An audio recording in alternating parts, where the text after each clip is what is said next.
Okay, in this lesson, we're going to take a look at Python lists and tuples. So you're probably wondering, what is a Python list? Well, a list is sort of like a variable that has a collection, and that collection is ordered and it's mutable, and mutable is a big word. What does it mean? It means changeable. So a list is a collection which is ordered and changeable. And let's take a look at a sample list in Python. So I'm going to make a sample list here, and I'll just code in, I'll call the variable this list, and I'll say it's equal to, oops, typed it in twice, this list. And I use the assignment operator, so it's going to be assigned some values, some strings, and again, it could be any data type. These could be a list of integers, or a list of floats, or a list of booleans, anything I want in here. So it's called, the variable's called this list, or the list is actually called the list, and it doesn't just have one value like apple. It has multiple values, and you'll see the values are separated with commas. So in here, you can see that there's three values.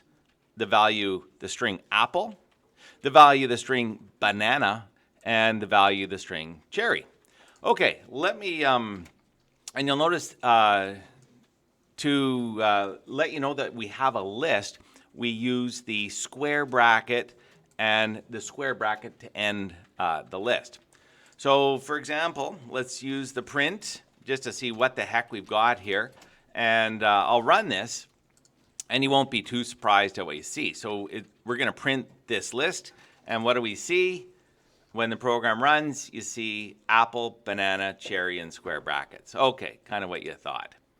How could you use this list? Well, what we can do is this list, just like string, is we start with the number 0. So the first item, let me just put a comment here. Items in the list, or items in list. So this is item 0, apple. And then it's a comma, and then the next item, banana, is item number 1. And then there's a comma, and then the next item is item number 2. So how do I access the item? Very easy. I'll just print to show you the item, but I go this list, and then I go square bracket, and if I did 1, for example, it's going to print item 1, which is the string banana. So let's run it. And there you go, banana. So pretty simple and easy to do. There's some other ways we can go through the list. And so let's go back and play with the list a little bit more. You can print a range of things. For example, I could start at item 0, and I could go to item 1. And this would print starting at, I'll do a 2 here. So this is going to start, and it's going to print item 0, and then it's going to go through, and it's going to print item 1, and then it can't do 2, so it'll end. And I'll show you what I mean by that. So when I run this module, what it's going to do, it's going to print apple and banana.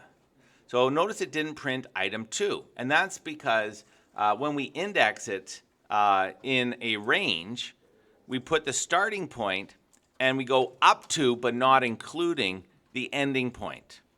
And part of the reason for this is if I wanted to print all the items in a list, there's another function I could use. Let me show you that function. Remember previously with strings we used a function called len, and then in parentheses we said this list, or the variable name.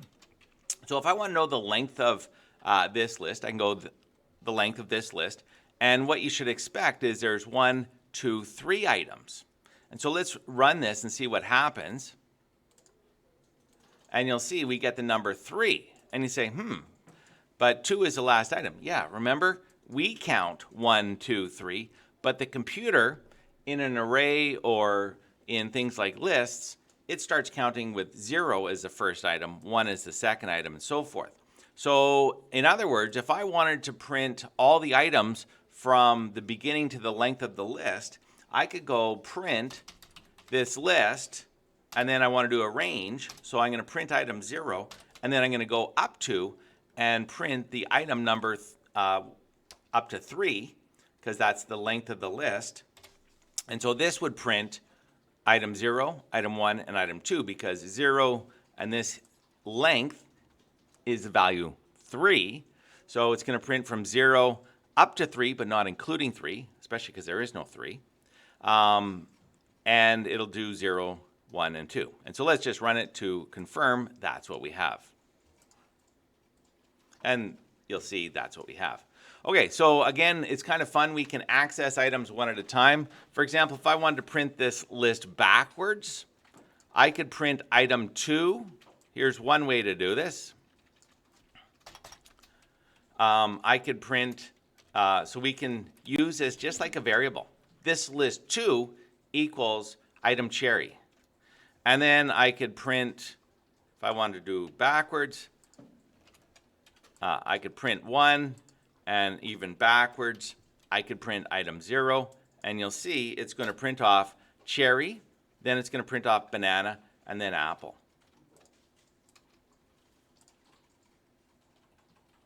Great. And just to show you that we can use these just like variables, I'm going to use the if-then statement and use this as part of my condition. So for example, in an if-then statement, let's say, let's change the word print to, this is my condition. If this list 2, and then we'll say our condition that we're going to evaluate as true or false, we'll say equals. So this list 2 equals cherry, the string cherry. So that's now a Boolean statement. The list, the operator, and the value, cherry. So this list, is it equal to, or sorry, condition, and is the condition cherry true? Let's take a look. If it's true, we're going to print, yep, it's cherry. And I'll run this, and you'll see, yep, it's cherry. So that was true. So we can use it sort of like variables. Okay, so that's a quick introduction. There's other methods that go along with lists. For example, there's a method to, I haven't shown you how I can change an item. So I'm going to change an item, and let me do that. So I'm going to say this list, item number 2, I'm going to say instead of being cherry, let's use the assignment operator. So the operator is the assignment operator, equals, and it's going to equal pineapple. So now this list 2 is going to equal pineapple. So let's run this, and I better print it off because we'll have no idea. I'll just print this list. So we'll print the whole list now. So you'll see in the beginning, item 2 was cherry, and in fact, the computer's going to say, yep, it's cherry. And then we're going to modify item 2 to be pineapple, and then we're going to print the whole list and see if pineapple's in the list and what happened. So let's take a look. And you'll see, yep, it's cherry. And now my list doesn't even have cherry because pineapple had replaced cherry. So that's a quick way to show you a list. Let me show you one more thing. I'm just having so much fun here, I can't stop. Sometimes I want to automate the task of going through a list. And so what I can do is, and this is a lesson for a later day, but I'll introduce it right here. I'm going to use the for statement. And what the for statement is it is a loop. So in other words, I'm going to say for x in this list. And just like an if statement, everything inside of this is going to keep going that's indented. So what is indented? Let's just print, I'll print x. So what the for statement does is it takes this variable I just generate, and it's going to equal this list item 0. and then it's going to do whatever codes I tell it to do that are indented. So anything indented, it's going to do. And then when it gets to, oh, no more things indented. So let me, I'll say print done.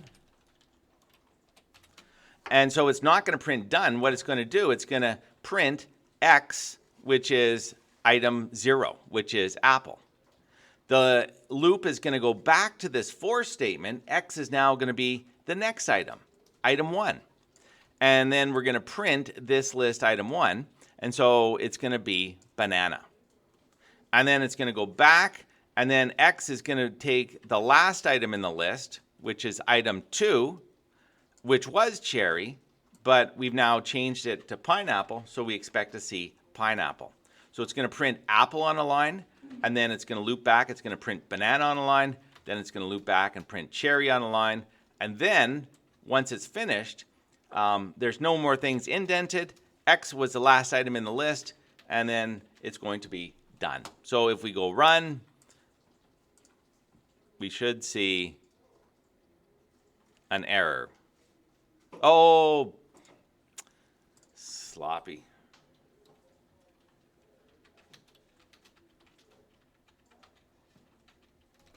The list. This list. Whoops.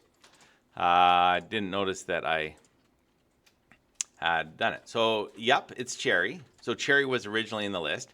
And then the list became apple, pineapple, banana. And then you'll see my for loop. X was apple. X was banana. And that's why I printed it. X was pineapple. That was all the lists in the item. So the for loop was done. And then it was done.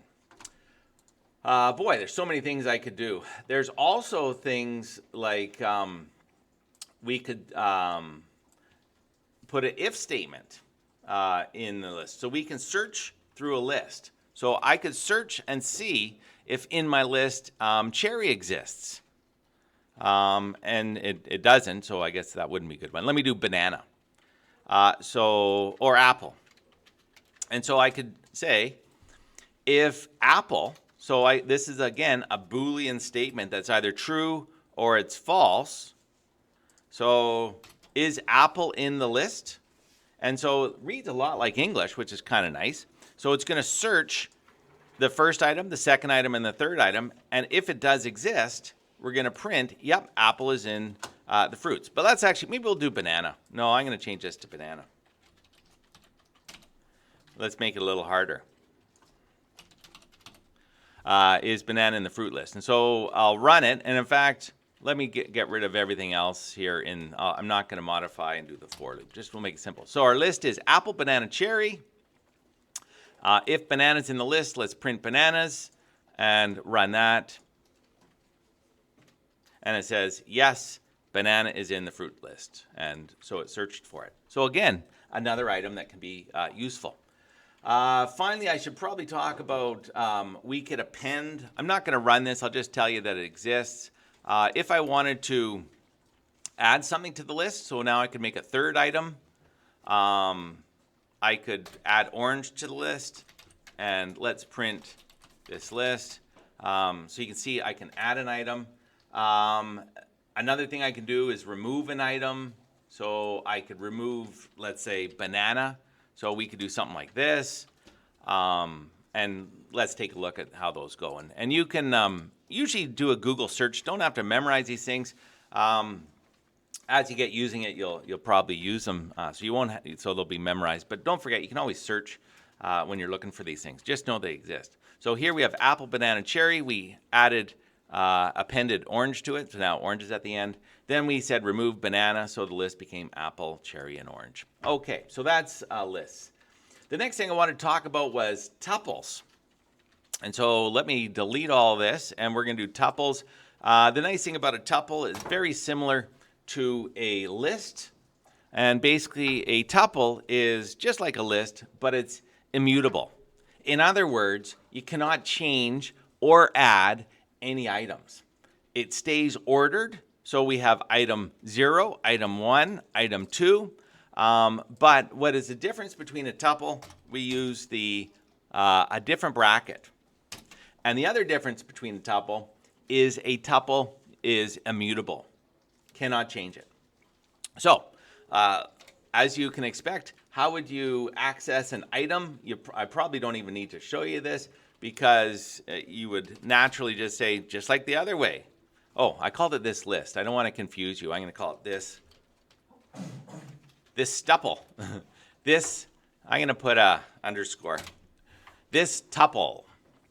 Then I won't make a mistake like I did last time. So let's print this underscore tuple. And as you would know, it would be apple, banana, cherry. So I'm not even going to print that. What I'm going to do is let's print item 2. So if I want to print item 2, I bet you can expect what is going to happen. If I run this, what's going to happen? It's going to say cherry. And I'm sure that's what you expected. So this is called a tuple. Again, you can do tuple ranges just like we did with the other. Let's do 0 to 2. So it's going to go up to and not including. Again, I'll run this. Let's take a look at what we get. And you get apple and you get banana. So again, tuples are very useful for holding information. We can loop through it just like we did with a list. And you'll find later on they can store tons of data and sort through tons of data easily. And that's what the beauty of lists and tuples are in Python.